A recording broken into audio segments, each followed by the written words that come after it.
Salut à tous, on se retrouve aujourd'hui pour la recette de la tartiflette. Alors là j'ai fait à peu près pour 6 personnes, donc j'ai pris 1,5 kg de pommes de terre. D'habitude je les fais pas pré-cuire à l'eau, mais là j'avais pas le temps, j'étais rentrée tard, donc je les ai fait pré-cuire 30 minutes. Donc juste pré-cuire, hein, pas cuite à fond parce qu'il faudrait pas qu'elles s'écrasent après. Je me suis servi du Magimix, mais vous pouvez très bien vous servir juste d'un cuit vapeur ou les faire cuire à l'eau. Il faudra juste surveiller qu'elles ne soient pas cuites entièrement. Donc à peu près 30 minutes ça suffit.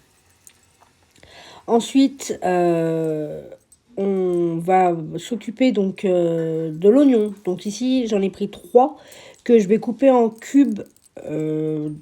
Pas vraiment besoin de faire attention à la découpe, puisque de toute façon, après, ils vont fondre avec les lardons et la crème.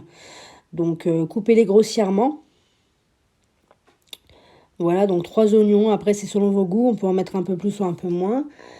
Pensez bien à faire préchauffer votre four pour que ça soit plus rapide après. On va découper le reblochon. Donc ici, j'ai pris un reblochon fumé. Apparemment, plein de monde ne connaissait pas. Donc, j'ai trouvé ça à Carrefour. J'ai mis un reblochon pour le plat. Je sais pas vous. Dites-moi en commentaire si vous mettez un reblochon entier ou la moitié. Parce que j'en connais qui mettent que la moitié du reblochon. Moi, j'ai toujours mis un entier. Donc, voilà. Donc là, on va faire cuire les oignons dans un petit peu d'huile. On va saler pour accélérer la cuisson. On va vérifier les pommes de terre. Donc, vous voyez, là, ça rentre tout doucement. Ça veut dire qu'elles sont pré-cuites. Donc, c'est ce qu'il nous faut. Une fois que les oignons commencent à devenir transparents, on va y rajouter les lardons. Donc, ici, j'ai pris 400 g d'allumettes fumées pour, comme je vous ai dit, un plat pour 6 personnes. Et pendant que ça cuit, on va venir couper les pommes de terre en tranches et le fromage en lanières.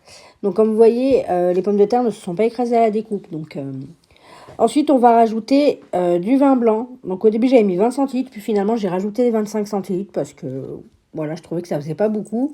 Et un pot de crème fraîche épaisse. Et on va attendre que l'alcool du vin blanc se soit évaporé. On va saler, poivrer. Donc là, vous voyez, je rajoute le vin blanc. Et on va laisser réduire un petit peu à feu doux.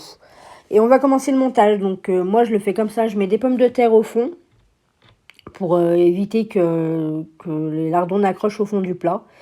Une couche ensuite donc de notre mélange lardons, crème, vin et oignon.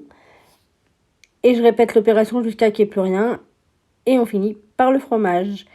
Et là, vu que les pommes de terre ont été pré-cuites, je vais juste y faire cuire à peu près 25 minutes à 180 degrés. Voilà, bon appétit!